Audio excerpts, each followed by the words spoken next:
tertúlia. Meu boa tarde a todos. Hoje é dia 23 de maio de 2017. É uma terça-feira. O nosso verbete é de número 4127. Ele tem 6 páginas, 49 logias e 20 máximos. E o tema de hoje a ser debatido é o livro conscienciológico da nossa verbetógrafa, professora Adriane Correia, que é graduada em Direito, especialista em língua inglesa, brasileira, natural de São Paulo, voluntária da Conscienciologia desde 2005, docente de Conscienciologia desde maio de 2016 e tenepsista desde fevereiro de 2016 também. Agora, aqui na definologia, o livro conscienciológico é a série de folhas escritas ou a gestação consciencial grafopensênica sobre assuntos e temas diversos pertinentes ao corpus do conhecimento da ciência conscienciologia, visando a tarefa do esclarecimento, a interassistência e a evolutividade. E aqui na pensenologia, o holopensene pessoal do autorado conscienciológico, o holopensene bibliológico pessoal, a autodeterminação ortográfico-pensênica, os esforços autopensênicos conscienciográficos. E aqui na fatologia, a escrita no paradigma consciencial, a publicação tarística, o livro evolutivo, o exemplarismo do autor conscienciológico, as experiências do autor gerando textos esclarecedores, o legado pessoal da escrita, a escrita pessoal levando ao autorado tarístico publicado, a autodisciplina e a automotivação voltadas para a escrita, o autoesforço em superar os travões na escrita, a escrita renovando a evolução das consciências, tanto de modo individual quanto grupal, na era da reurbanização terrestre, o livro na condição de mega GESCOM. Agora, aqui na parafatologia, a preparação do intermissivista durante o curso intermissivo para ser escritor na próxima vida intrafísica. O desenvolvimento do parapsiquismo favorecendo a escrita. A captação de insights extrafísicos. O papel do tenepsismo na produção de GESCONs. O parafato de a obra escrita continuar a assistir depois da dessoma do autor. A colheita intermissiva.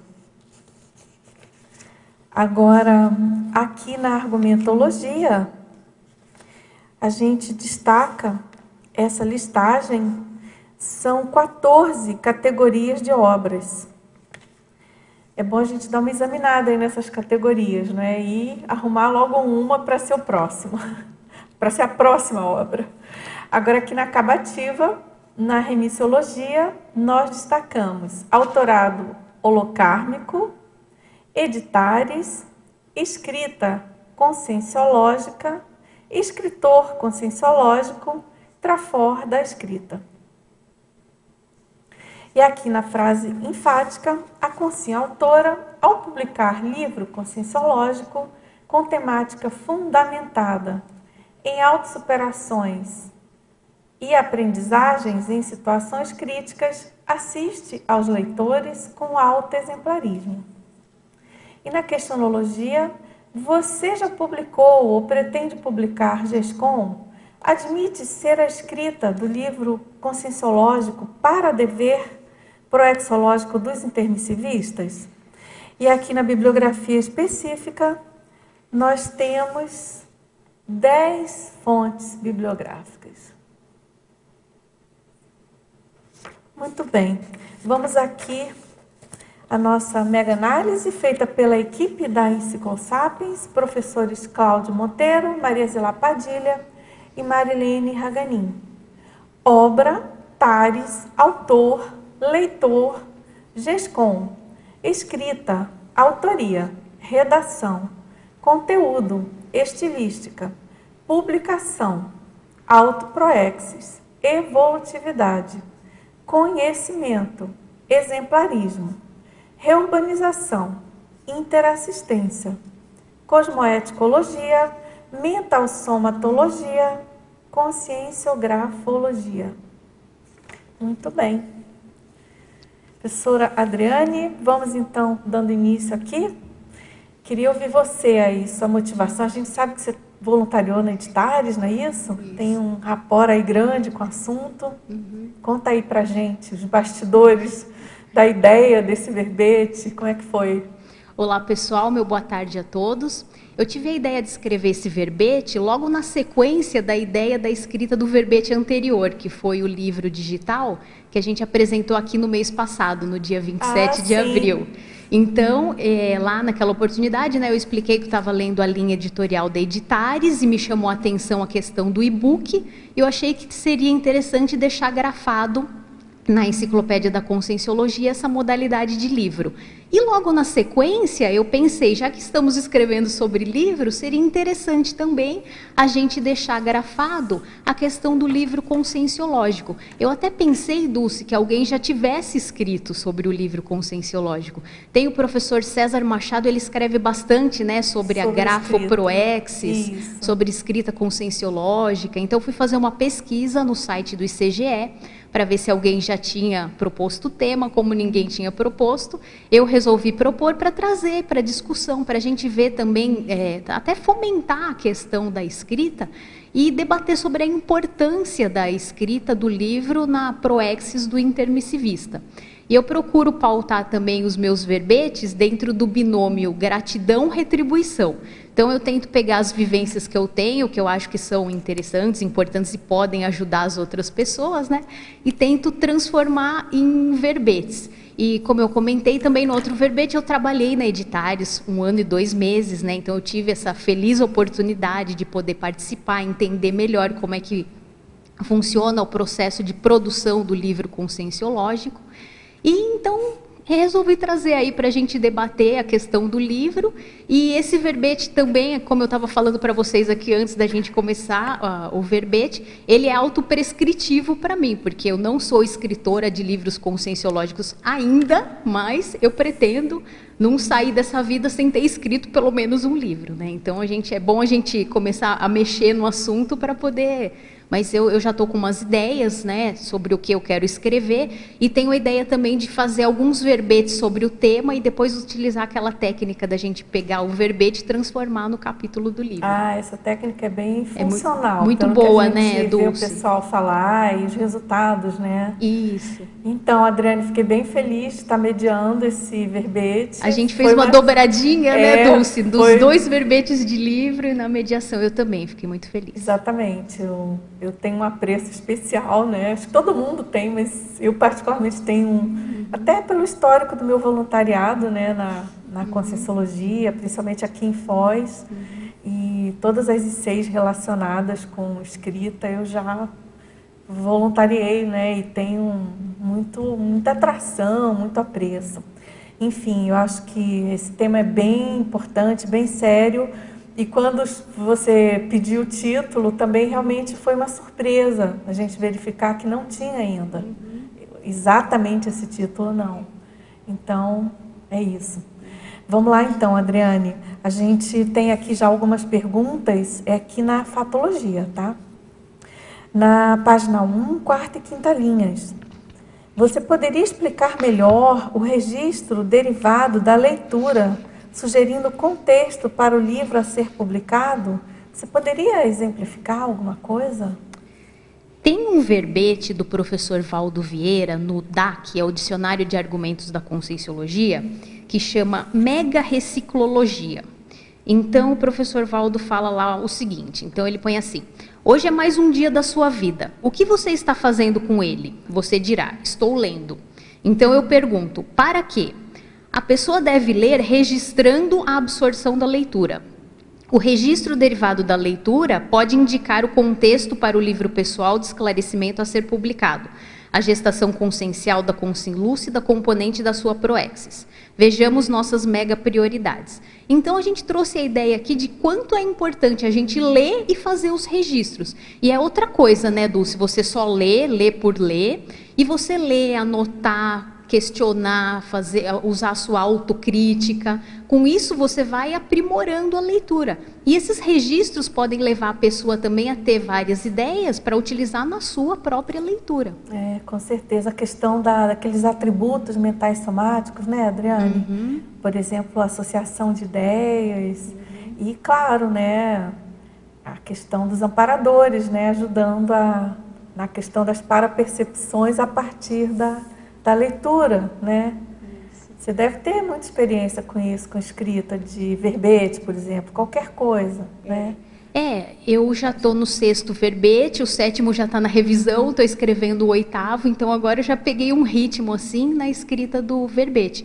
E eu leio bastante também, eu estou utilizando uma técnica justamente com o DAC, o Dicionário de Argumentos da Conscienciologia, que eu faço o seguinte: todo dia antes da TENEPS eu leio um capítulo. Eu leio, reflito e escrevo o que eu entendi. Isso está me ajudando muito também, porque a gente vai fazendo isso que a gente escreveu aqui, né? Essa associação de ideias, essa criticidade, isso vai ampliando a nossa cognição. Então, eu pensei, como a TENEPS a gente faz todo dia, o DAC é um tratado, ele tem muitos verbetes. A gente vai lendo um verbete por dia e vai fazendo. Então, eu estou utilizando essa técnica, está ajudando bastante. Então, eu poderia exemplificar com isso. Agora, Adriane, sabe uma coisa que eu queria ressaltar aqui, que eu acho bem importante a gente estar aqui debatendo esse tema, né, falando de livro conscienciológico, porque eu penso que é muito importante a questão da desdramatização do assunto. Às vezes a gente acha que a tarefa é muito mais difícil do que ela é de fato, né? A gente tende a dramatizar algumas coisas na vida, dependendo do perfil da pessoa. Lógico que não é todo mundo, né? Mas eu observo assim que às vezes, no que se refere à escrita, a pessoa às vezes ela dramatiza muito e muito mais do que precisaria, né? E aí tem uma coisa que até você colocou aqui na sua fatologia, ou parafatologia, não, foi na parafatologia, quando você colocou a preparação do intermissivista durante o curso intermissivo para ser escritor na próxima vida intrafísica, né? Que é aquele conceito da grafo-proex, né, que você colocou antes, que foi até um verbete do César, né?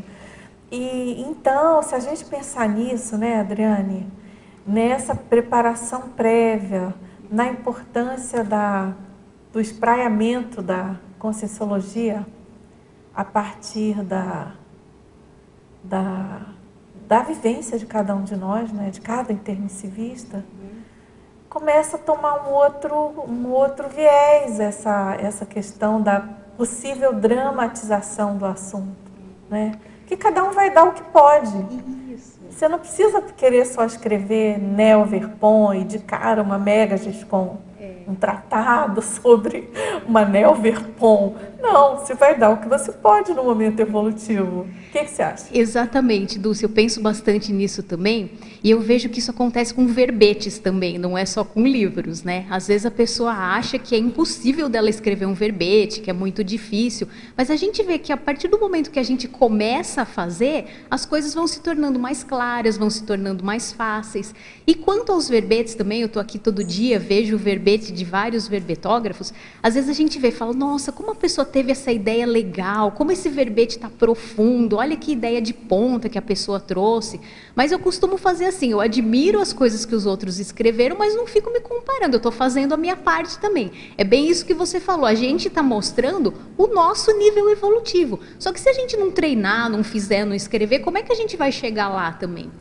Então, acho que a técnica é essa, vai fazendo, vai mostrando aquilo que você tem e com a prática a gente vai aprimorando, a gente aprende a fazer fazendo, né? Não tem outro jeito.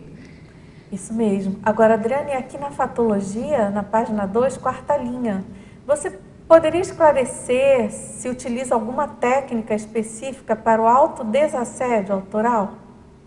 Olha, o autodesassédio autoral é um artigo da professora Kátia Aracá, que eu coloquei aqui na bibliografia específica, no número 2. Esse artigo ele é bem interessante, ele está na revista Scriptor, e é interessante da gente falar também, né, Dulce, que a revista Scriptor, deixa eu mostrar aqui, essa revista, dá para ver aí, Robson? essa revista aqui, ela é a revista física, mas se a pessoa quiser, ela pode consultar também no site da própria Tertúlia, esse site que vocês estão assistindo a Tertúlia, no cantinho direito tem o segundo quadradinho que está escrito download, tem um link, a pessoa pode clicar ali e ela tem acesso a 6 revistas Scriptor com os artigos em PDF. Eu estava comentando com a Dulce antes de começar a Tertúlia, que assim, para escrever esse verbete, eu li todas as revistas Scriptor, e ela tem artigos assim que são muito bons, ajudam bastante nessa questão da escrita conscienciológica. E, enfim, a questão do autodesassédio autoral, né? Esse verbete da professora Kátia Arakaki, ela traz vários travões, vários gargalos que a pessoa pode ter, vale bem a pena de ler, né? Então, o ideal seria, eu penso o seguinte, a pessoa primeiro, ela identificar qual que é o gargalo, o que está pegando ali para que ela esteja autoassediada e não consiga dar continuismo ou não tenha um completismo na gestação consciencial.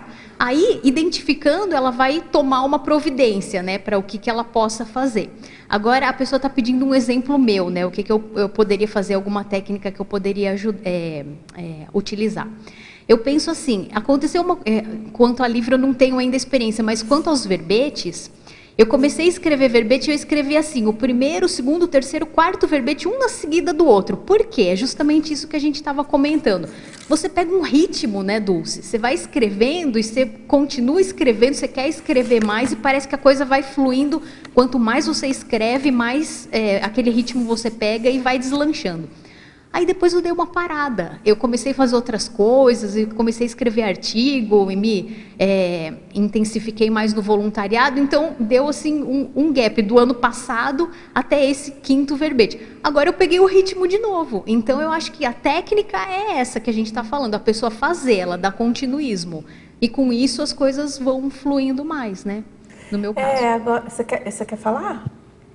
Uma outra técnica também, o Valdo comenta, que é você buscar escrever o seu livro, no máximo, prestando atenção para alcançar as 100 páginas, porque o desassédio você alcança depois de 100 páginas, isso é uma opção que ele sugere na escrita do livro. Aí acho que vai de pessoa para pessoa também, né? De todo modo, é claro que a dica dele não dá para jogar fora. Uma boa Agora, dica. eu tenho uma dica que eu acho que, para mim, me ajudou muito.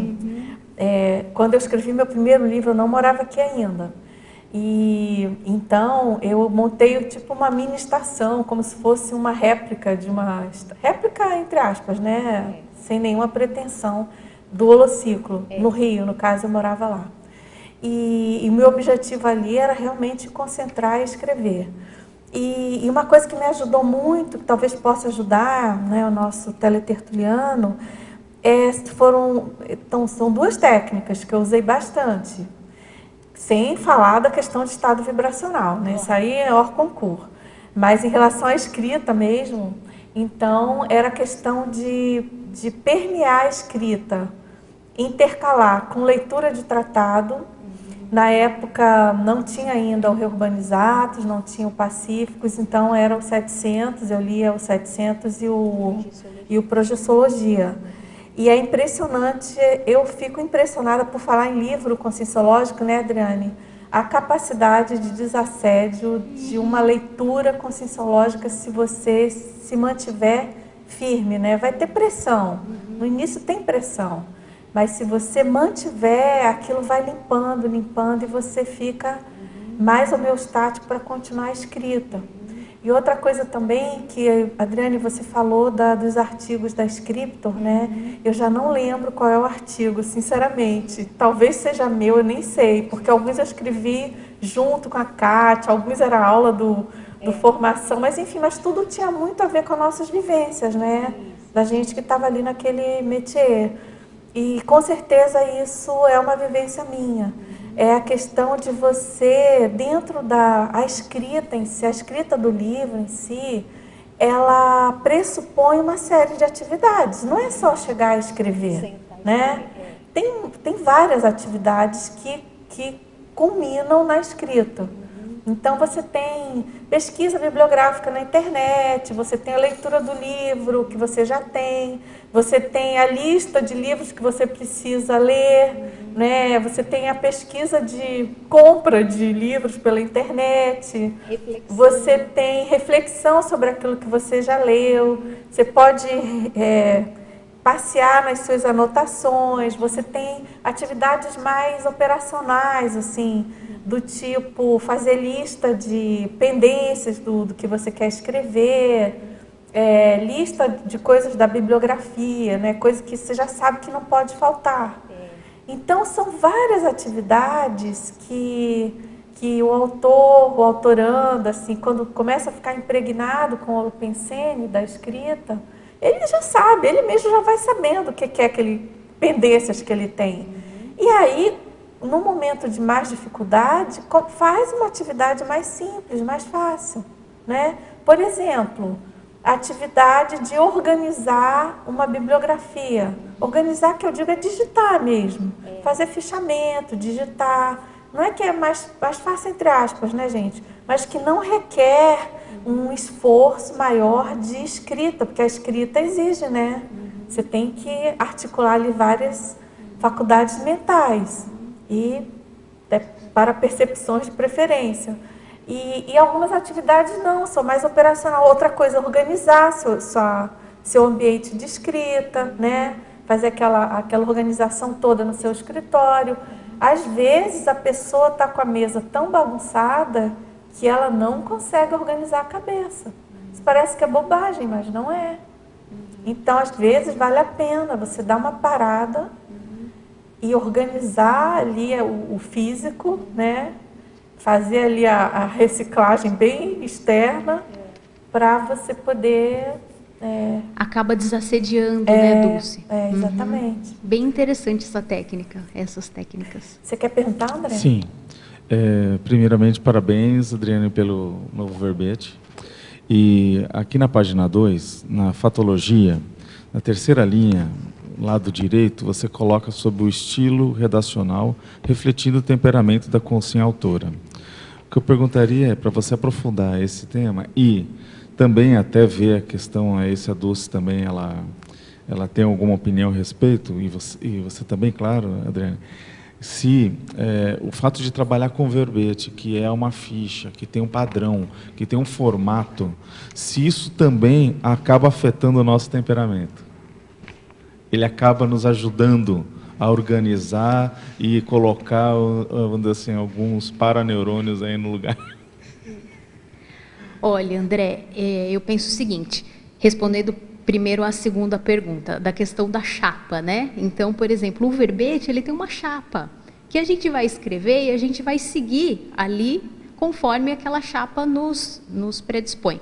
Eu particularmente acho mais fácil escrever quando a gente tem a chapa. Tem pessoas que não gostam, né? A gente escuta falar, a pessoa não gosta de falar, eu fico preso ali na chapa e eu quero ter um estilo de escrita, mas eu acho que não, a pessoa pode, na argumentologia, colocar as ideias dela. Então, eu acho que, assim, é um formato que te predispõe à escrita que eu acho extremamente favorável.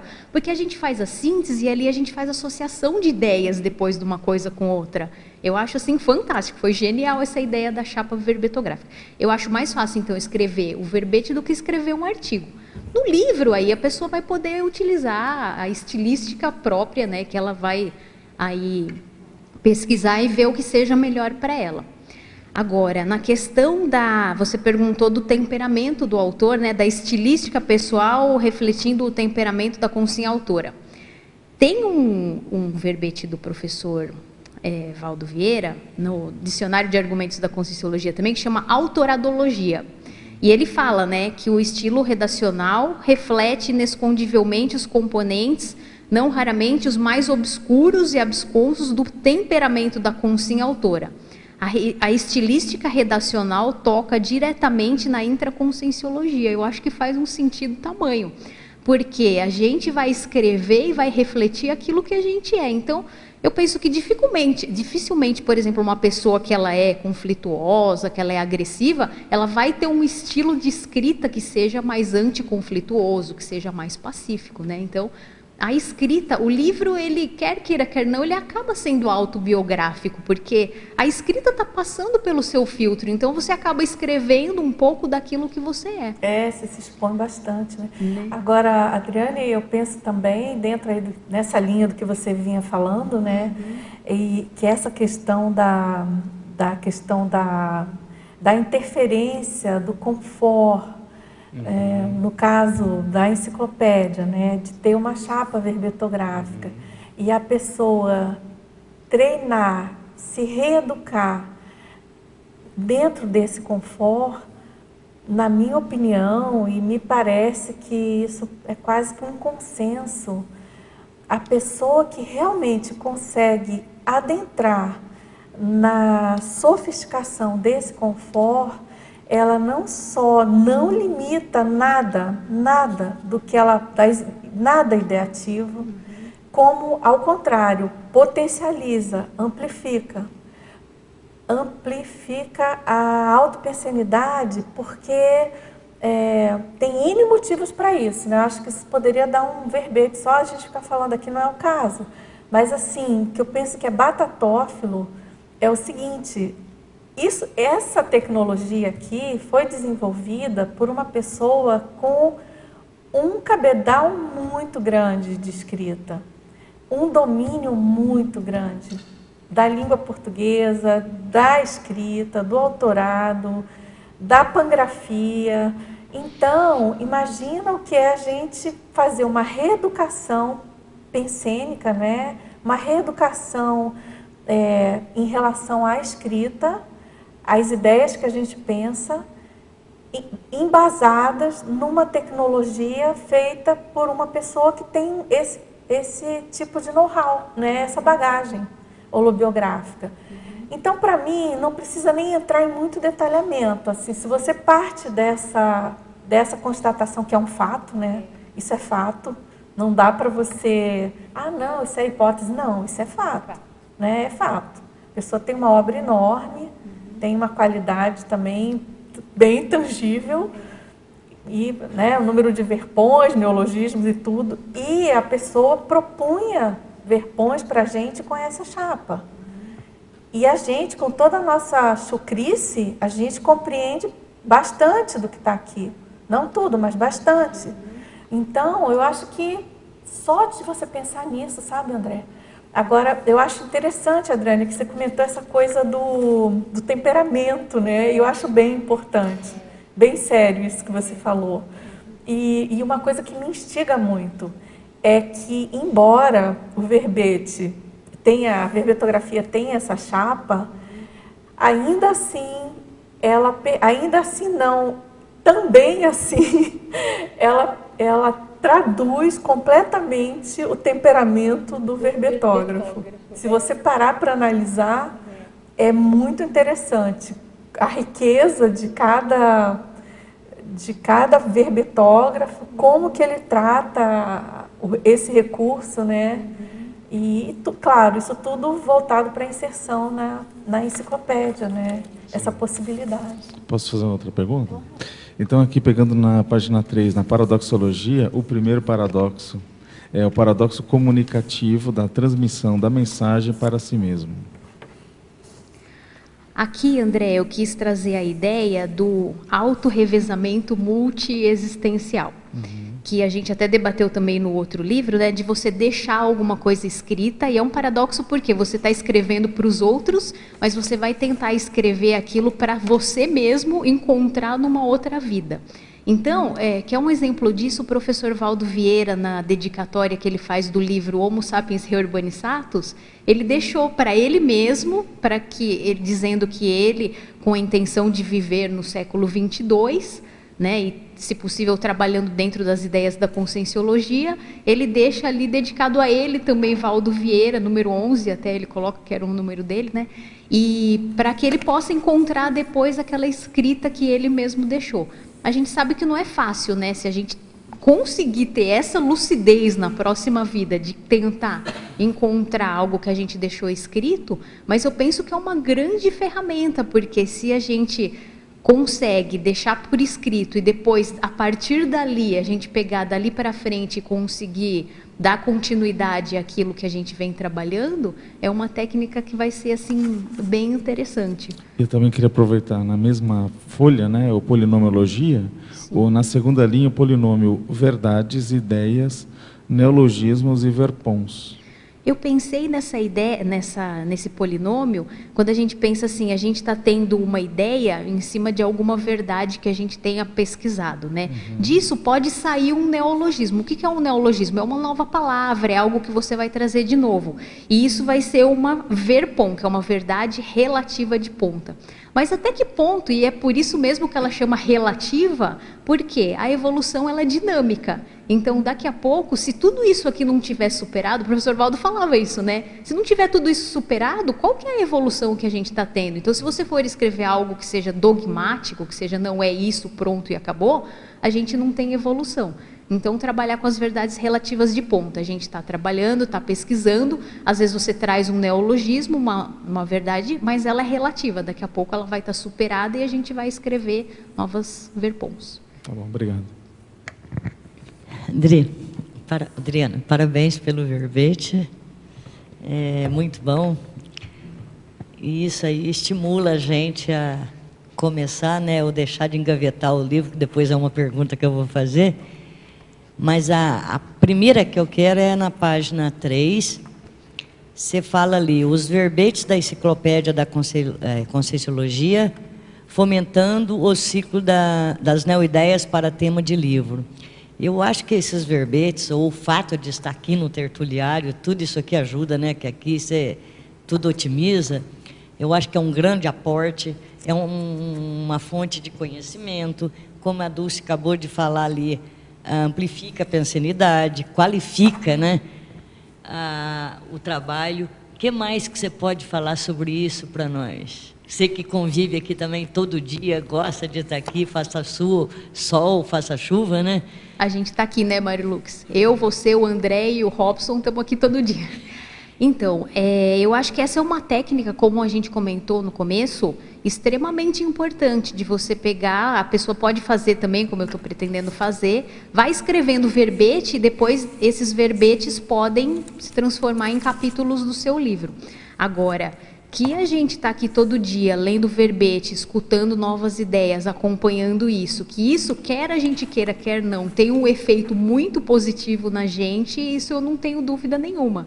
Então, tem que aproveitar, né? É um espremedor de cérebro aqui mesmo, né? Tem que aproveitar, é uma oportunidade e tanto, eu sou muito agradecida a essa oportunidade. Agora, a outra pergunta é a seguinte, nesse final de semana, vai começar sexta-feira um curso da pangrafologia.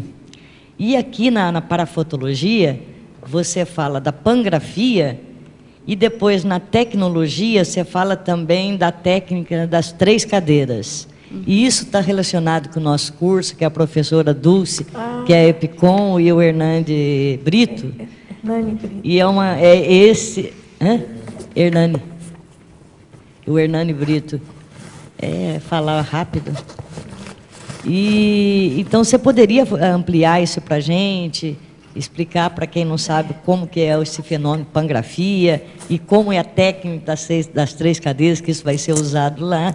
Dá uma palhinha aí para nós. Tá certo. Eu vou explicar, depois qualquer coisa, se a Dulce quiser complementar. Então, a técnica das 3 cadeiras, ela está num verbete do Dicionário de Argumentos da Conscienciologia, do professor Valdo Vieira, que chama grafopensenologia. Então, nesse verbete, o professor Valdo coloca e explica como é que ele fez essa técnica de escrita. Então, seria basicamente o seguinte. A primeira cadeira é a cadeira da pensenologia. Então, a pessoa vai sentar numa cadeira, de preferência uma cadeira, uma poltrona, onde ela possa se reclinar, ficar mais à vontade, assim, né, ter um relaxamento um pouco maior. E aí, ela vai pensar, ela vai elaborar mentalmente as ideias que ela vai escrever. Então, por exemplo, ele fez isso e ele começou a elaborar as ideias justamente desse verbete, que era o grafopensenologia. Então, ele vai elaborar, né, ele fala que elabora minuciosamente em nível mental somático o que eu vou redigir. Aí, após isso, ele passa para a segunda cadeira, que é a cadeira da redaciologia. Ou seja, ele vai sentar numa mesa, com uma mesa na frente, e aí ele escrevia à mão, aí vai ser manuscrito. Por quê? A pessoa poderia escrever já direto no computador, mas o professor Waldo até fala, eu achei interessante aqui, né, que o computador, ele exige múltiplas cerimônias mecânicas e comandos eletroeletrônicos. Então, ele preferia pegar as folhas mesmo e escrever, deixar a escrita mais solta.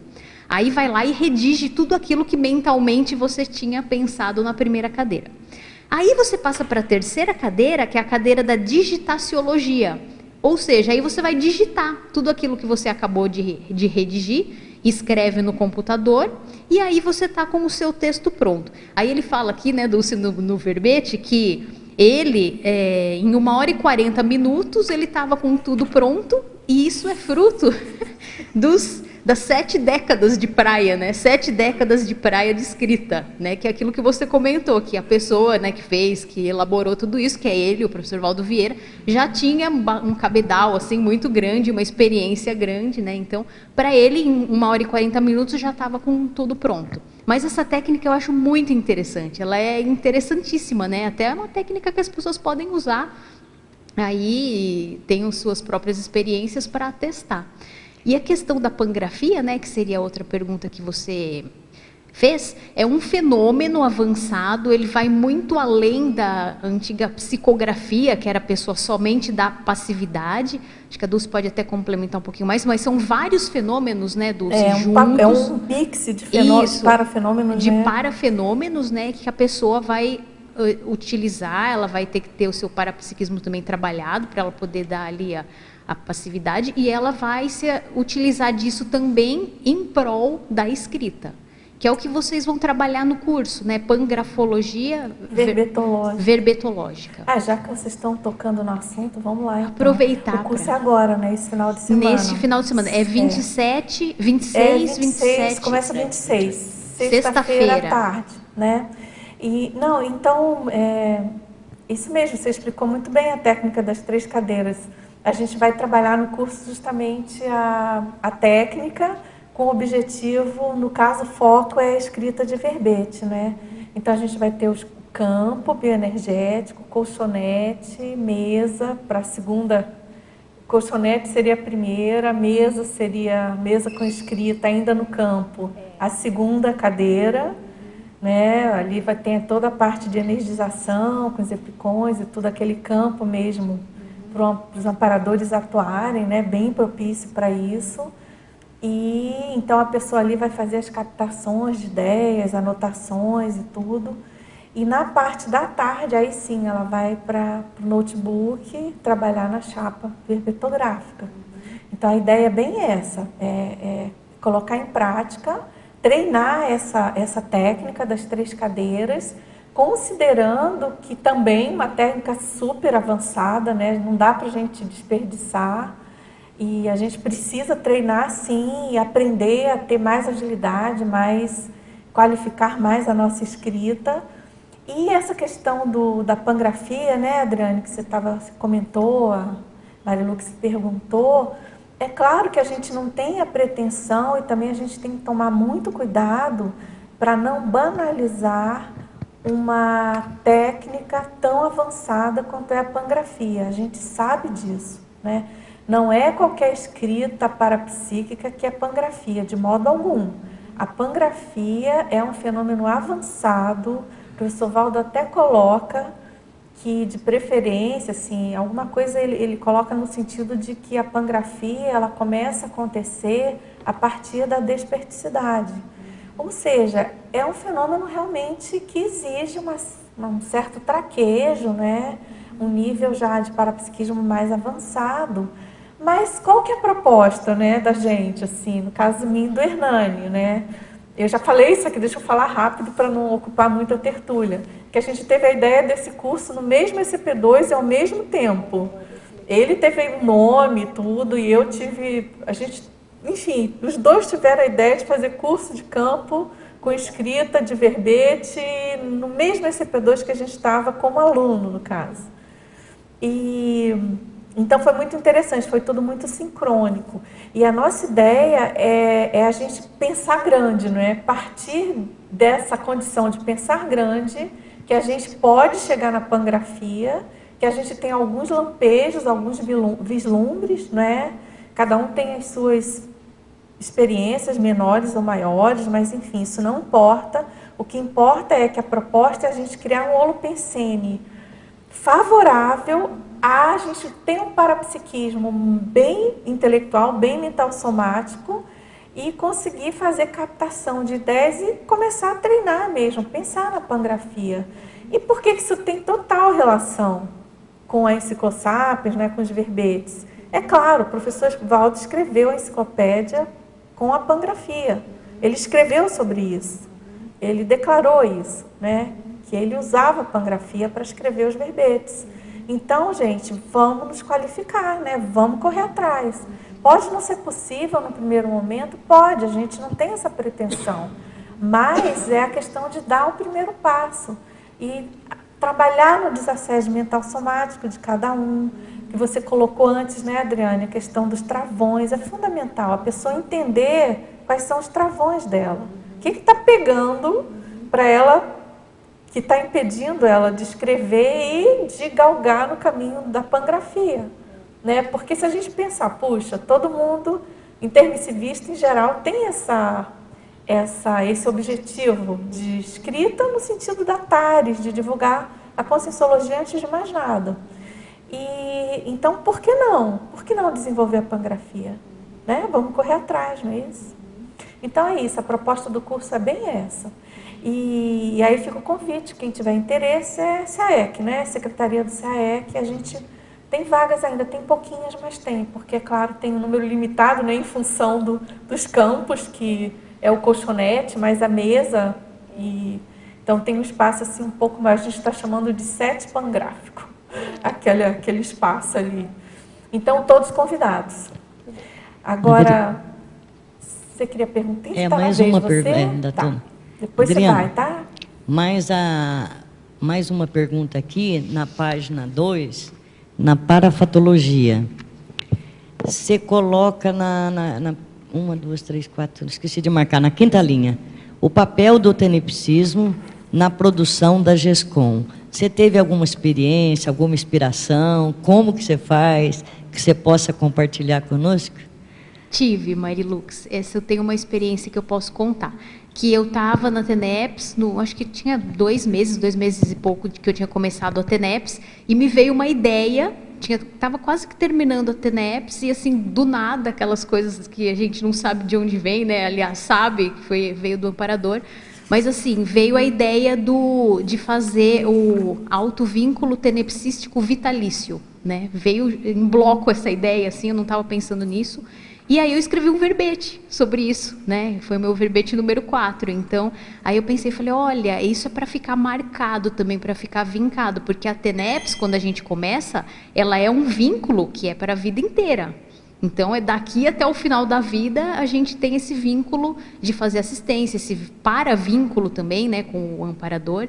Então, eu resolvi escrever sobre isso. Então, a TENEPS, ela é também uma ferramenta, né, uma técnica extremamente evolutiva, porque a gente vai tendo contato com o extrafísico todos os dias, vai afinando a nossa interação, o nosso sinergismo com os amparadores, e com isso a gente pode ter captação de ideias, para verbetes, para livros, para GESCOMs, para artigos, para o que a pessoa queira fazer. Então, acho que também eu fiz questão de colocar a TENEPS como uma ferramenta, aí, como uma técnica que eu acho que ajuda bastante.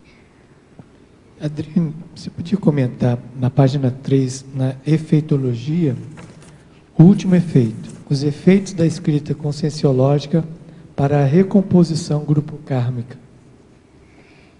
Eu acho que também ajuda bastante, né? Então, na fase em que a gente esteja, seja da recomposição, da reconciliação, a gente pode por intermédio da escrita, utilizando essa ferramenta, a gente pode fazer também recomposições grupocármicas. Então, por exemplo, por intermédio da escrita, a gente tem a oportunidade, de repente, de fazer várias reciclagens, de ter novas posturas, de trabalhar com uma mini peça dentro do maxi-mecanismo, que foi o que eu coloquei aqui também, em prol da reurbanização extrafísica. Então, eu tenho a impressão que essa é uma grande ferramenta para que agora, né, Dulce, a gente possa fazer diferente. A gente teve os erros aí do passado, mas agora a gente está tendo o renascimento intrafísico serve para isso mesmo, né? Para te dar uma nova chance de poder agir diferente. Então, a gente fazendo as nossas reciclagens e agindo de uma maneira melhor.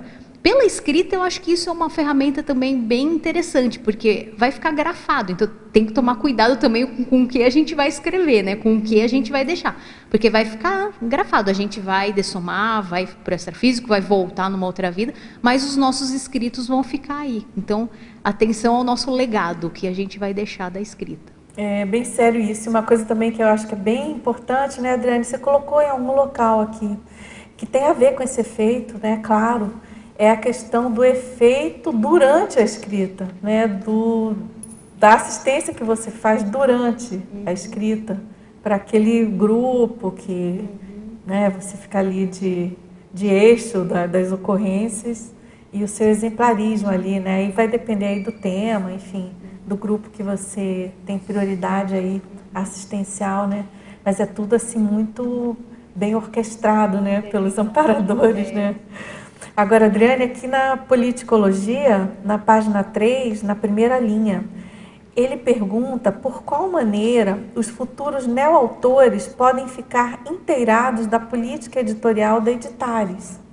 Bom, a Editares, no site da Editares, que é editares.org.br, se eu não me engano, a pessoa pode acessar e ela vai ver ali, ela vai encontrar a linha editorial da Editares, que vai mostrar como é que é o documento que norteia as publicações da Editares. Então, no que a Editares se interessa, a Editares publica livros dentro do paradigma consciencial, as publicações que a Editares não faz, ou seja, que livros em cima do anti-universalismo, que sejam dogmáticos, livros artísticos, livros de ficção, livros que tenham a predominância da forma e não do conteúdo, livros místicos, livros religiosos. Então, ali está tudo explicado. E tem também ali o passo a passo de como a pessoa pode publicar o livro. Então, se a pessoa que estiver interessada, o que ela tem que fazer? Entregar os originais primeiro, depois ela vai passar por um parecer, por 2 pareceristas que vão dizer se o livro está aprovado, se ele precisa de alguma ressalva, precisa ser reescrito em algum ponto, ou se ele está reprovado. Então, ali tem todo esse passo a passo. E se a pessoa quiser saber de mais alguma coisa, assim, caso a caso, por exemplo, como é que vai ser as questões financeiras, aí eu acho interessante a pessoa entrar em contato com a Editares, se ela já tem alguma coisa escrita, se ela quer mandar. Então, entre em contato com a Editares e aí eles vão explicar ali melhor como que é caso a caso. Porque a gente sabe, né, Dulce, que assim, cada livro é um livro diferente, não dá para falar que seja um igual ao outro, porque vai variar muito. A tiragem, a capa, o tipo de folha e a quantidade, né, o número de páginas também. Então, cada livro ele vai sair de um jeito. Então, aí o pessoal lá de Editares trata, né, cada caso como um caso ali único, cada livro é um projeto, especial. Né? Cada projeto é um projeto. Agora, Adriane, você fala editares.org e também tem o e-mail editares@editares.org. Tá. Uhum. Então, seria interessante a pessoa pode consultar o site da Editares ou, se não, pode entrar em contato também, se for um caso específico, com e-mail com o pessoal lá da Editares. Oi, Adriane. Oi. Oi, Adriane, parabéns. Oi, Marcelo, obrigada. Mais o verbete aí, muito bom.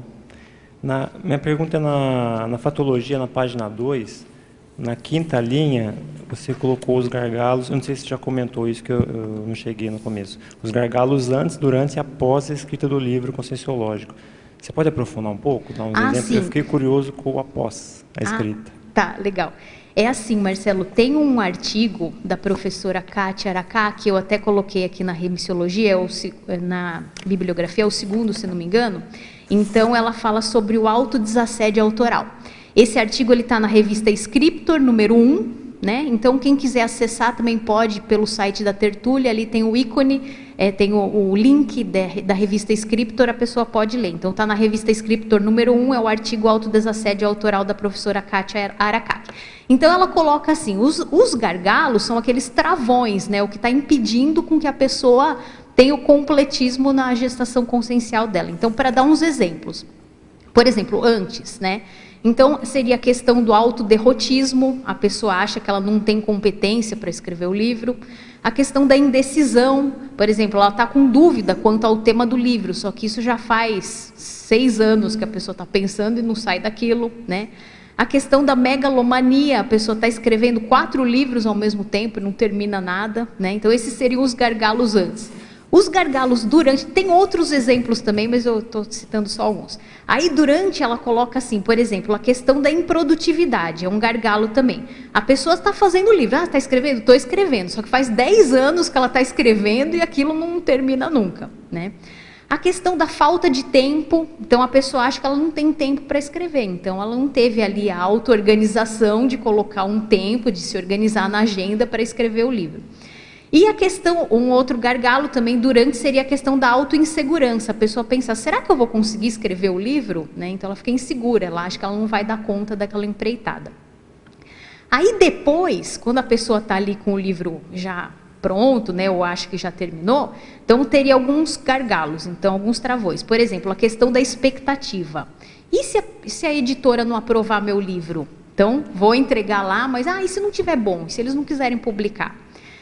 Uma outra questão seria a questão daquela tensão que a pessoa fica assim, eu não aguento mais esperar o retorno dos revisores, né? A professora Kátia coloca isso também. A gente sabe que o processo é complexo, né, Dulce? Não é assim de um dia para outro.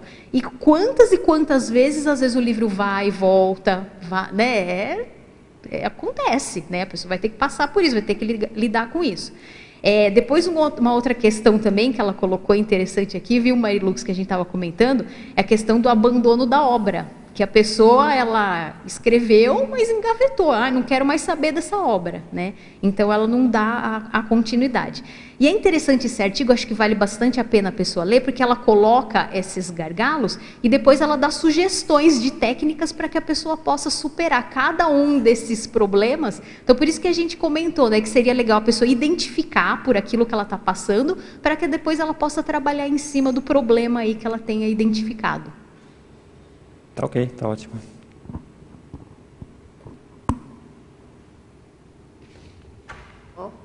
Oi, Adriane, parabéns pelo verbete. Oi, Carla, obrigada.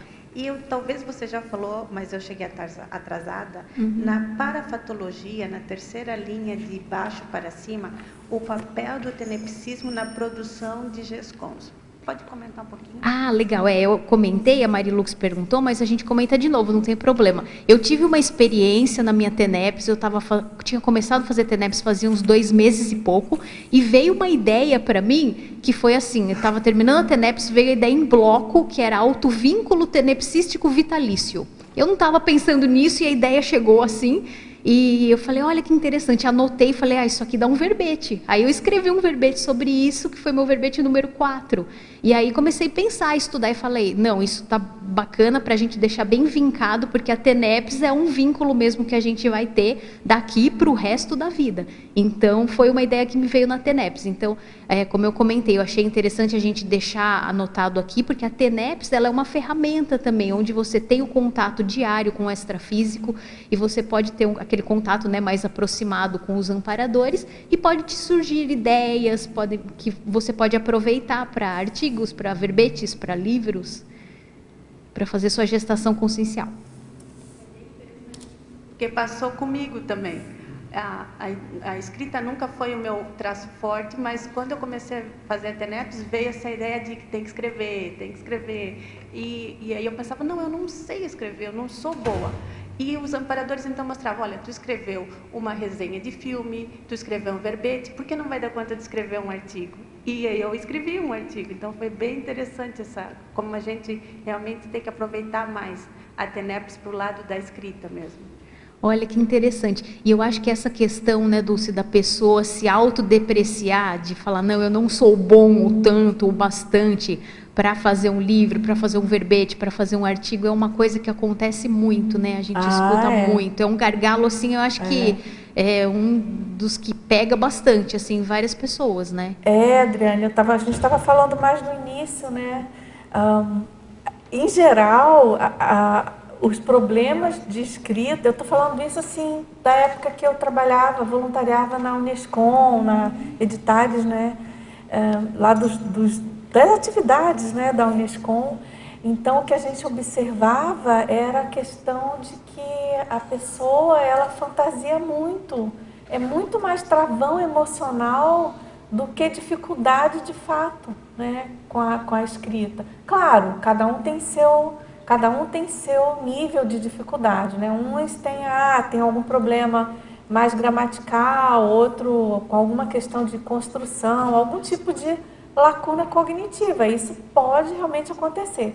Mas, no geral, a maioria é como você estava comentando, Carla, e ela já tinha comentado também, questão de travão emocional mesmo, né? Imaginação e dramatização, assim, fora do necessário mesmo, né? Questão do perfeccionismo a gente vê que pega bastante também. Então a pessoa quer estar com a obra perfeita, senão ela não vai publicar. E não existe perfeccionismo, né? Se você der para 1000 pessoas revisarem, cada uma vai vir com uma ideia nova, vai vir com uma nova abordagem, e aí a obra não vai ficar pronta nunca. Então a gente tem que procurar, claro, fazer bem feito, mas... Aproveitando aí bem no que você está trazendo, na ortopensatologia, eu acho que vale a pena, aí, se quiser falar sobre alguma delas, mas na quinta linha tem uma quando a pessoa quer, os amparadores extrafísicos ajudam, e aí se a consciência esmorece na consecução da autoproex, os assediadores extrafísicos atuam. Então, bem assim, né? Essa é acachapante. É acachapante. Essas ortopensatas aqui que eu coloquei, elas são assim bem para a gente pensar mesmo, e às vezes a gente fica até com vergonha, né? E fala, o que eu estou esperando? Porque nessa última aqui, por exemplo, né, pela publicação ou não de livro conscienciológico, é possível se verificar quem está a passo de tartaruga ou lesma na vida intrafísica. E ainda depois dessa, vem uma seguinte, o professor coloca assim, qual o rastro do seu lesmismo? Né? É que não dá para a gente colocar todas, né? Mas até engraçada, né? Então, a pessoa está esperando o quê? Com todos os aportes que a gente tem, com toda a fartura que a gente tem hoje em dia, né? Eu tenho a impressão que a gente, se chegar lá no extrafísico, né, a hora de conversar com o evoluciólogo, não vai ter desculpa plausível, né, para dizer, a pessoa não quiser fazer e está tirando o corpo fora mesmo. Né? Agora aqui, André, nessa ortopensata que você leu, eu pensei no seguinte, por exemplo, quando a pessoa quer, os amparadores extrafísicos ajudam, principalmente quando a gente vai se dedicar a algum empreendimento que seja assistencial.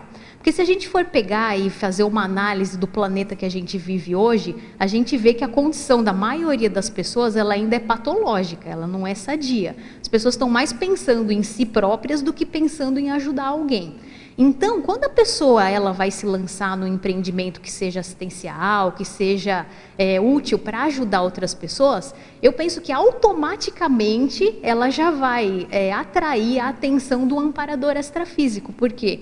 Não é todo mundo que está fazendo isso, né? E os amparadores, eles têm a intenção de ajudar naquele projeto. Então, quando a pessoa quer, você se posiciona, você fala, eu vou fazer, automaticamente você vai já atrair aí a ajuda, né, do amparador extrafísico. No caso aqui do livro, a gente tem que achar, lógico, isso acontece, mas a gente também não pode entrar naquela coisa que eu pus até aqui na mitologia, que é o mito da inspiração sem transpiração, não é que você vai achar que o amparador vai fazer tudo para você também, né? A pessoa vai ter que ter o esforço dela, vai ter a transpiração, mas, né, você achar que você vai sentar ali, o amparador vai dar todas as ideias e você vai só copiar. Não é por aí, não é isso que a gente está querendo dizer, não estamos banalizando também o processo. Mas a questão do desenvolvimento do autoparapsiquismo, para que a pessoa possa ter mais contato, mais sinergia, mais interação com os amparadores. Agora, Adriane, a próxima pergunta aqui é sobre a primeira ortopensata. Tá.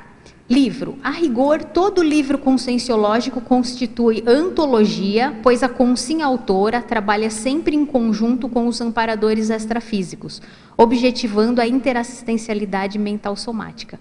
Vai também, mais ou menos, dentro disso que eu tinha acabado de falar, que assim, a gente não está escrevendo sozinho, porque principalmente se a pessoa está se dedicando a um empreendimento que vai ajudar as outras pessoas, e aqui a gente vê que ele está falando de interassistencialidade mental somática, a gente está trabalhando com o mental soma, então a gente vai atrair a amparabilidade, né, vamos dizer assim, de consciências que estejam interessadas em ajudar não só a você, como a outras pessoas também. Essa ortopensata é ótima, realmente. Todas, né? Mas Todas, essa aqui, todas. puxa. E a gente acaba negligenciando, né? Esquecendo esse pequeno detalhe dos amparadores disponíveis aí para ajudar. Agora, Adriane, na numerologia, página 3, poderia explicitar mais sobre cada uma das 7 etapas? A gente quis colocar aqui na numerologia, eu peguei assim, alguns itens que compõem um livro, né? Então, o título consciencial, a capa consciencial, a contracapa, a lombada, o sumário, o prefácio e o pós-fácio. Então, são itens que a gente pode encontrar em qualquer livro da Conscienciologia, ou não só da Conscienciologia, né? Com qualquer livro, assim. Então, eu quis fazer essa enumeração dos itens que a gente encontra num livro. Agora, aqui na sinergismologia, puxa, tem muita relação com a ortopensata. Você poderia aprofundar o sinergismo livro conscienciológico com amparabilidade? Esse sinergismo eu faço uma comparação com a ortopensata que a gente acabou de ler.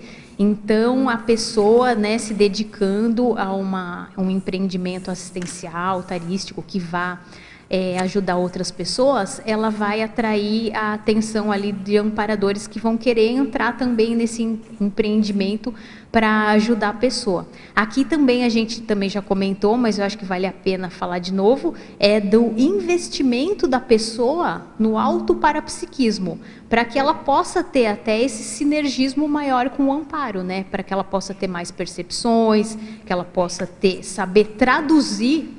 A gente sabe que não é fácil, né? Porque o professor Valdo até escreveu sobre a teoria das dificuldades recíprocas. Do mesmo jeito que a gente tem dificuldade para, às vezes, né, ter acesso aos amparadores, eles também têm dificuldade de ter acesso para a gente, né? Eu acho que a pessoa, cada vez investindo mais na qualificação do seu autoparapsiquismo, ela pode ter esse sinergismo maior, essa interação maior de poder traduzir o que vem ali do extrafísico. Agora, Adriane, deixa eu fazer um comercial aqui. A gente está falando de livro, né? Então, eu queria chamar a atenção aqui para esse curso da Unescom, que é o Imersão na Escrita. E a próxima atividade é de 2 a 4 de junho. O local é no próprio laboratório da Unescom, aqui no campus do CAEC. E ele começa, então, a atividade começa sexta-feira, às 14h30, tem oficina mental somática, depois continua, né, no sábado, incluindo o círculo mental somático, à tarde tem uma outra oficina, no domingo de manhã tem o depoimento, uma atividade com o autor, já publicado, e à tarde tem uma outra oficina mental somática de escrita. Então, pessoal, quem tiver interesse aí, quiser turbinar aí, desengavetar aqueles escritos, né, para publicar, então procure a secretaria do CAEC. Também a gente tem, nesse próximo final de semana, tem várias atividades, como sempre, né, aqui na Cognópolis. A gente tem também um acoplamentário com o tema discernimento parapsíquico, com as professoras Adriana Lopes e Lilian Zolê, e 26 a 28 de maio. Então, informações aqui na secretaria, né, inscrições na secretaria do CAEC. E também, no dia 27 de maio, a gente tem o Clube do Livro da OIC. A entrada é gratuita e vai acontecer de 17h30 às 19h. Você pode fazer presencialmente ou acesso pelo Facebook da OIC. E o livro que vai ser debatido é o poder da presença. Interessante, eu não li esse livro. Então é isso é uma atividade da OIC, eles têm de tempos em tempos essa coisa do curso. Bem interessante, viu, do eu já participei. Já, então, eles fazem, acho que parece que de 2 em 2 meses, né? A pessoa leu, claro que o mais interessante é que a pessoa leia o livro, porque ela vai aprofundar muito mais no debate. Mas mesmo que a pessoa não leu, ela já vai se inteirar bastante, vai ter bastante informação ali. Quem sabe se preparar para ler o próximo. O próximo é bem legal e é gratuito. Eu um dia quero ir nessa atividade. Essa, particularmente, vai coincidir com a data do nosso curso, né? Então, vai ser impossível, mas um dia eu quero ir com certeza, porque deve ser muito bacana. Esse ambiente de você debater um livro e né, esmiuçar ali, discutir as ideias do autor é bem interessante. Vale a pena. Então, pessoal, quem tiver interesse, o telefone da OIC é 45 30 25 1404 ou 999 216664. E o pessoal de fora que queira participar pelo Face é Consciencioterapia. E o site da OIC é oic.org.br. Agora, Adriane, na fatologia, você poderia abordar na página 2, né, linhas quinta e sexta linhas. Quais são os aportes necessários para a consecução da obra redigida e editada? Você poderia dar exemplo de aportes? Poderia sim. Então, olha, eu vou trazer até um verbete aqui do professor Valdo Vieira, que deixa eu até achar para ler, porque ali tem uns exemplos que são ótimos para a gente poder falar.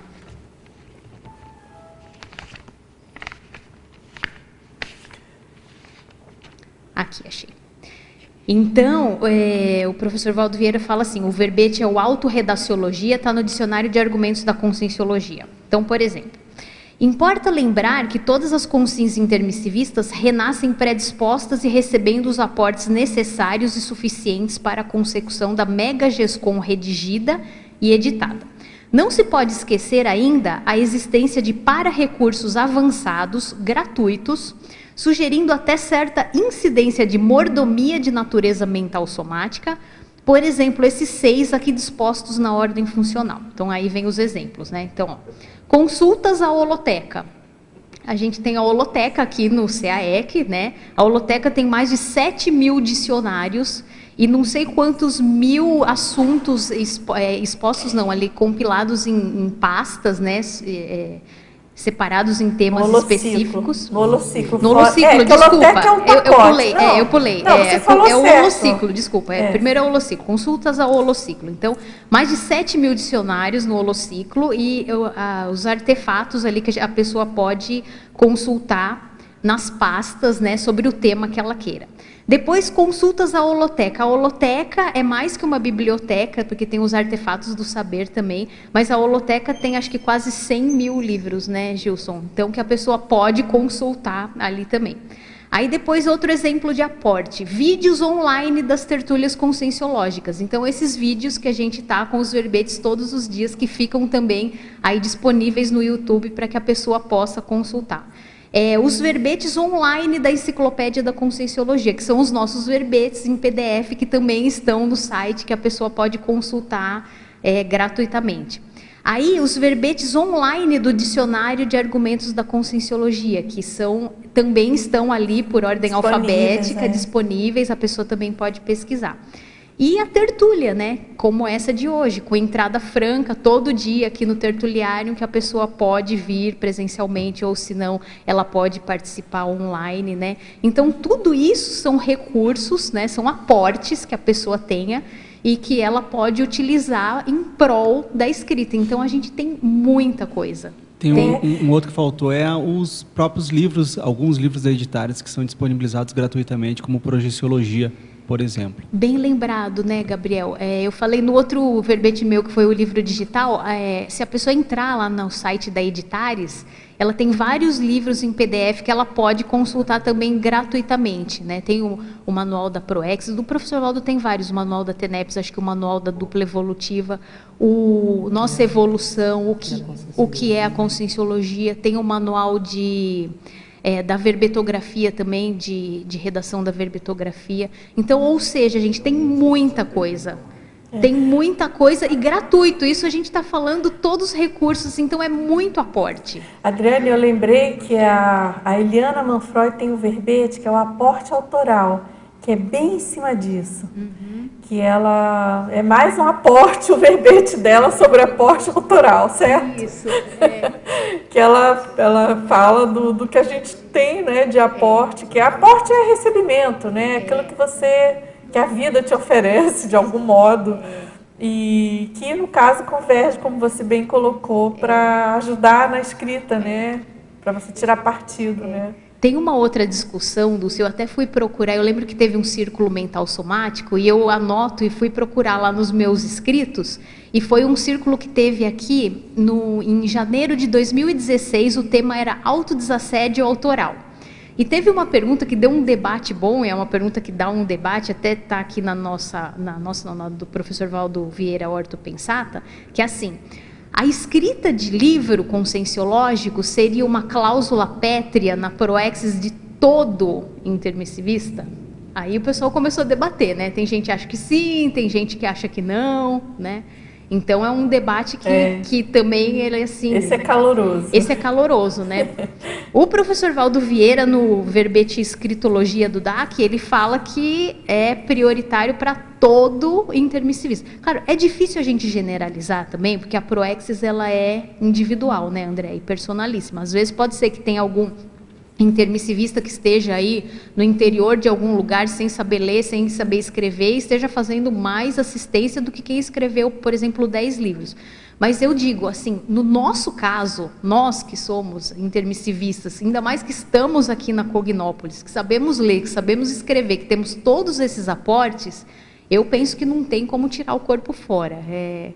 É difícil achar uma justificativa para dizer que você não possa pegar uma experiência que você teve, né, como eu coloquei na frase enfática, algo que você tenha superado, ou um traço que você esteja trabalhando, e não venha escrever, apresentar um verbete e passar para as outras pessoas aquela superação que você teve. Isso a gente faz muita assistência. Eu acho que não tem como fugir disso, né, Dulce? Com certeza. Nossa. Agora, Adriane, aqui na página 2, na tecnologia, na última linha, quais são as principais técnicas de autodesassédio autoral? Você já comentou um pouco sobre essa questão do autodesassédio, né? Isso. Mas comenta aí alguma coisa sobre as técnicas. Tá. Vale a pena, então, a pessoa ler, como eu comentei, o artigo da professora Kátia Aracaki, que chama Autodesassédio Autoral, que está ali disponível na revista Scriptor número 1. Ali ela pega o gargalo e dá uma sugestão sobre determinada que a pessoa poderia fazer. Então, por exemplo, vamos dar um exemplo. A pessoa que esteja ali com a obra parada. A pessoa escreveu e está ali engavetado e não foi para frente, né?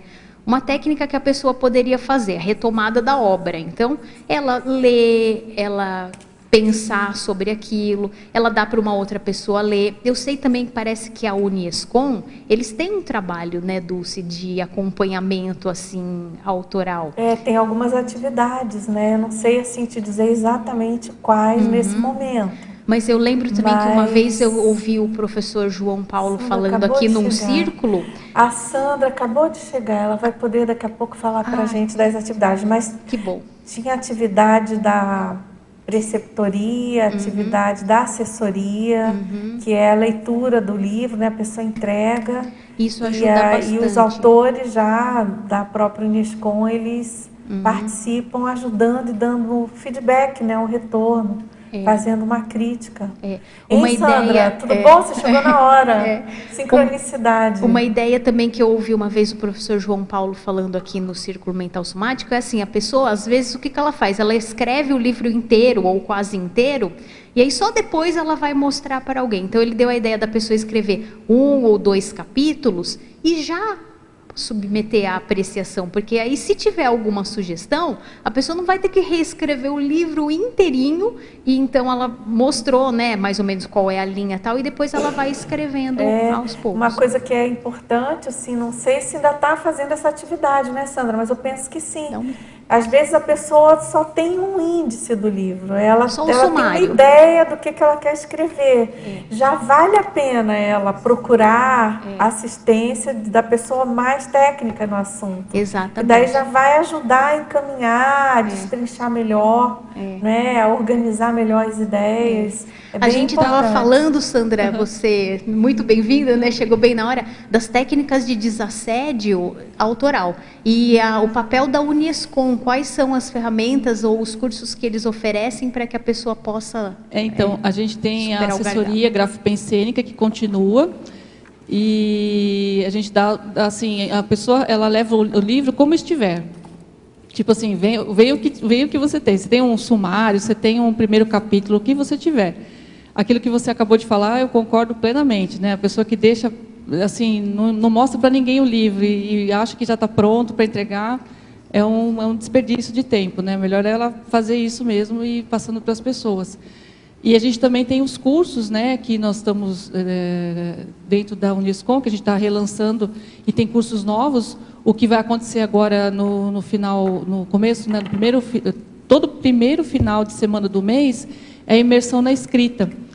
E aí a pessoa fica ali 3 dias imersa, ali só escrevendo, para poder fazer o autodesassédio, né? Eu até falei aqui do próximo, isso, né? Exatamente. 2 a 4 de junho, né? Exatamente. Sandra? E tem outros cursos também que vão acontecer ao longo do ano também, né? Que é sobre o autodesassédio mental somático, é um curso de campo também, que é para esse fim.